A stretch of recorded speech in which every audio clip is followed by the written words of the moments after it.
Chosen people, it's one of the biggest corruption, the way that we understand it, what it means chosen, what is a chosen person? I like that the concept of light, being a light unto nations. I grew up in a part of the world, and it's not a notion exclusive to the Arab world, where people think that it's a notion of superiority. What do you mean the Jews are the chosen people? Why? Are you taller? Are you prettier? Are you more intelligent? They don't understand. And I couldn't really respond to this notion until I realized I'm Jewish. And I was overwhelmed. I felt guilty. Like, what am I supposed to do with so much? It was overwhelming, and I felt guilty. And I thought, if Hashem can show the light to me, Hashem can show the light to everyone. So spare us the suffering. Why me? What am I supposed to do with this? And I understood that the light is there. The coincidences are not coincidences, these are signs. And they're offered to everybody, but it's up to us, and this is what requires courage, to embrace it. You are chosen, you are given a chance, but you have to accept it.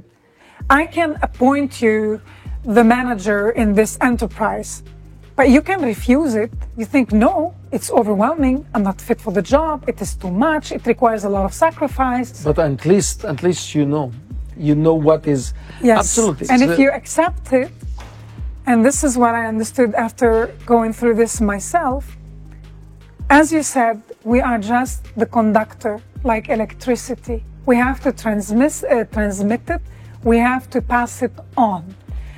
And this is where the concept of light becomes very interesting. Chosen people were offered a privilege, the light, the ultimate message, the truth.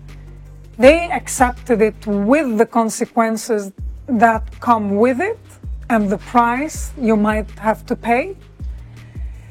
And you have to understand, and many Jews forget this, the light is not exclusively yours. This is why it's Absolutely. a light. A light is not something you Absolutely. can contain and keep for yourself. You're talking beautiful things. I'm telling you, I wish that everyone will listen to what you're saying. My understanding. One is the chosen people. It's one of the biggest corruption in the way that we understand it, the word chosen people. The understanding is distorted. The understanding is corrupted. What it means chosen. What is a chosen person? Each one of us is different than the people around us, and we have something specific that we are better of. What do I mean better? That we are ripe before others, not that we are better. There's a process, right? The tree going through a process.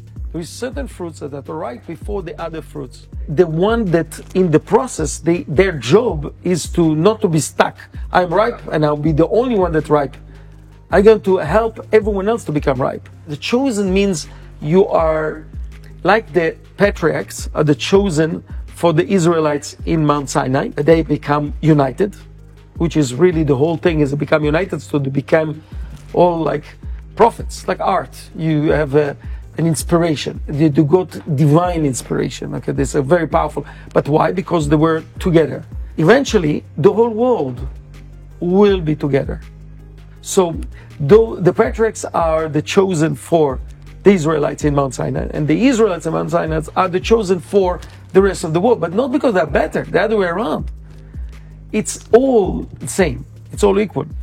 There is certain principles when you learn the language. There is a language to describe a lot of things that to do with the spirit, with the things that are more profound. It's not what we see and touch, it's other things. Make it very simple how to describe all kinds of things about ourselves. So, for instance, the way that I read what happened, America become very, very powerful, more and more powerful, right? Why? Because they were the one that got the idea they needed to channel freedom. So the freedom was the word that was putting there is democracy. Till recently, we saw that it was not democracy at all. There's no freedom of speech in America at all. So what happened? The freedom was attached to capitalism, which is also something that has something right, because how are you going to motivate people to do things? Naturally, we all think about ourselves. So let you will be successful, and then you will contribute to my country. So capitalism, right? But the truth is that it's not to capitalize physicality, it's capitalize something more profound than that. That's what really we want. So because the capitalism became materialism, the side effect is capitalism that came together with this in small mistakes, but these small mistakes create some problems because then we lost our common sense. Common sense is a divine inspiration. The ability for us to have common sense, it's a divine thing. Think about it. But when you lose the common sense, and it can be with amazing explanation and amazing, one of the best speakers in the world was Hitler. But it's not just him. It's not him that created it. There's something much bigger than that. Today, we come to a place that we need to keep the freedom, but we need to just change a little bit because you need to have a balance between dictatorship and freedom. If you're talking in the east side of the world without more being dictator, it's going to create chaos. You need to have balance between dictatorship and democracy, but the balance should be right because there is always balance. A deeper understanding of reality will help us to have more mercy. To have more mercy will help you to have deeper, perception of reality. You need to work on both ways. To work to educate people to become more merciful, more empathy, more, to think about others, not just about yourself. Altruism, but in the same time, you're doing it because you want to capitalize depth, understanding of life, deeper understanding of life. Kids deserve it. That's what we need to give them, to kids and adults.